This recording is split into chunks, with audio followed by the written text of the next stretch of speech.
संजय कुलकर्णी, माझ्या बायकोचं नाव दिव्या संजय कुलकर्णी. तिचं वय 43 वर्ष आहे. आमच्या लग्नाला 8 वर्ष पूर्ण झाली, पण तरी आम्हाला अजून बाळ झालं नव्हतं. तरी आम्ही शिरोडला नक्षत्र हॉस्पिटल कामते सरांकडे आलो.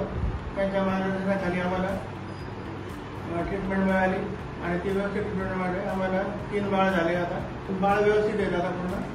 आमचा एमएसचा प्रवास थोडा त्रास झाला आम्हाला आधी, आणि जेव्हा याच्याकडे आलो तेव्हा आम्हाला कळलं. आणि आम्ही आधी भरपूर डॉक्टरांकडे ट्रीटमेंट घेतली होती, पण तिथे सक्सेस झालं नाही आम्हाला. पण जेव्हा नक्षत्र डिलिव्हरीला आलो तेव्हा आम्हाला सक्सेस मिळाले. आणि आमच्या 8 वर्षाची वयाची डॉक्टरांची आणि सिस्टरची सर्व्हिस एकदम व्यवस्थित आहे. डॉक्टर येतात दर सोमवारी आम्हाला मार्गदर्शन करतात, ते अडचणी असतात आमच्या सोडवतात. आणि सिस्टरसुद्धा आम्हाला दरवेळी आमचं मार्गदर्शन करतात. केव्हाही आम्ही त्यांना फोनवर विचारू शकतो, बोलू शकतो त्यांच्याशी, आणि ते आम्हाला काही अडचणी असल्या तर सांगतात.